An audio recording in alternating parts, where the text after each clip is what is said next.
কুশমন্ডি ব্লকে একের পর এক সরকারি জুনিয়র হাই স্কুলে পঠন পাঠন বন্ধ হয়ে যাওয়ার ঘটনায় নতুন করে উদ্বেগ তৈরি হয়েছে।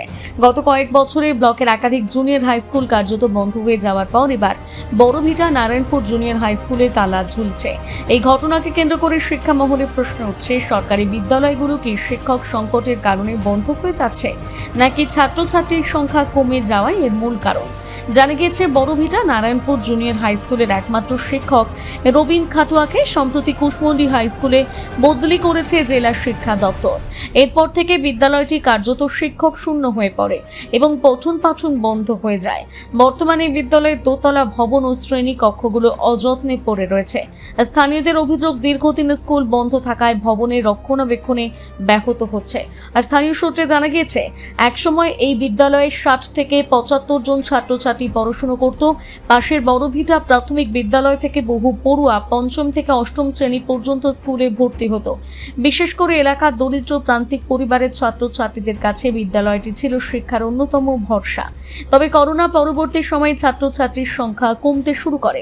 এলাকাবাসীর অভিযোগ, দীর্ঘদিন অতিরিক্ত শিক্ষক নিয়োগ না হওয়ায় শিক্ষার পরিবেশ ক্ষতিগ্রস্ত হয় এবং বাধ্য হয়ে বহু অভিভাবক তাদের সন্তানদের অন্য বিদ্যালয়ে ভর্তি করান।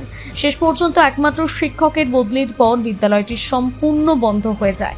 এলাকাবাসীর আশঙ্কা, দীর্ঘদিন বিদ্যালয়টি বন্ধ অবস্থায় পড়ে থাকলে ভবনটি সমাজ বিরোধীদের আড্ডাখানায় পরিণত হতে পারে। তাই অবিলম্বে শিক্ষক নিয়োগ করে বিদ্যালয়টি পুনরায় চালুর দাবি জানিয়েছেন তারা।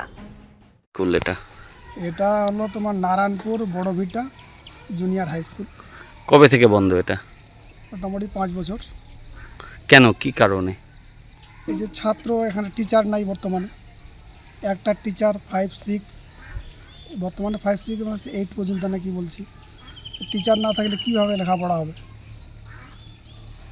ছাত্রছাত্রী কি ছিল? ছাত্র প্রথমেই ছিল, প্রথমে ভালো ছাত্র ছিল। প্রথম যখন চালু হয় ছাত্র ছিল, 2টা টিচারও ছিল।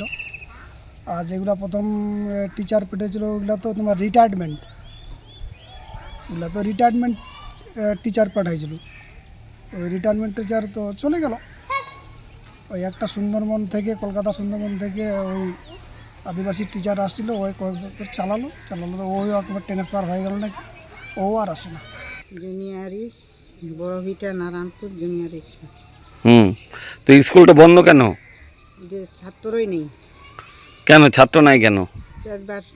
বাচ্চাগুলো আসে না, বাচ্চাগুলো পড়াশোনা হয় না, এখানে আসে না, চলে গেল বাচ্চারা, মাস্টারও আসে না।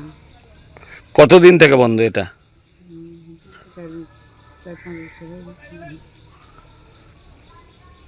তো এটা বন্ধ হতে কি আপনাদের কি অসুবিধা হয়েছে?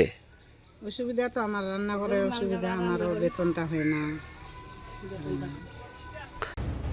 এ বিষয়ে কুশমন্ডি বিধানসভার বিধায়ক তাপস চন্দ্র রায় বলেন, শিক্ষার মান কুশমন্ডি বিধানসভা যেভাবে দিনের পর দিন অবনতির দিকে এগোচ্ছে, তার পুরোপুরিভাবে দোষী যদি বলা হয় তাহলে পুরাতন সরকারকে। বলার কারণ একটি, আমাদের কালিকামরা অঞ্চলের নারায়ণ বড়ভিটা যে এলাকায় যে একটা জুনিয়র হাই স্কুল ছিল, সেটা গত 20 দিন বন্ধ হয়ে গিয়েছে। শিক্ষকের অভাবে, ছাত্রের অভাবে। শিক্ষক প্রায় 2 থেকে 2.5 বছর ধরে স্কুলে আসছে না, যার ফলস্বরূপ যথারীতিভাবে ছাত্রছাত্রীর পরিবারের যে গার্জেন, তারা তাদের ছাত্রছাত্রী সেই স্কুল থেকে বের করে নিয়ে অন্য স্কুলে ভর্তি করাচ্ছে এবং যার ফলস্বরূপ এই জুনিয়র হাই স্কুলটি বন্ধ হয়ে গেছে। আমরা এই বিষয়টির জন্য ধিক্কার জানাই পুরাতন সরকারকে, যারা এই শিক্ষার মানকে এমন জায়গায় নিয়ে গিয়েছে যার ফলস্বরূপ এই স্কুল বন্ধ হতে বাধ্য হয়েছে। যদি কিনা বর্তমান নতুন সরকার, আপনারা সকলে জানুন, প্রায় 12,000 স্কুলকে প্রধানমন্ত্রী শ্রী প্রকল্পের মধ্য দিয়ে যে নতুন একটা মেডিকেল মডার্ন স্কুল করার যে একটা পরিকল্পনা তৈরি হয়েছে, সেই পরিকল্পনার মধ্য দিয়ে বিভিন্ন স্কুলকে আবার নতুন করে উজ্জীবিত করার জন্য নতুন প্রচেষ্টা নতুন সরকারের মধ্য দিয়ে আমরা চেষ্টা করছি যাতে এই স্কুলটি পুনরায়ভাবে খোলা যায় এবং সরকার দৃষ্টি আকর্ষণ করা যায়। তার জন্য আমি আমার বিধানসভার তরফ থেকে আমরা শিক্ষামন্ত্রীর কাছে একটি প্রস্তাব দেব। কুশমন্ডি থেকে দিলদার আলীর প্রতিবেদন, নিউজ টুডে।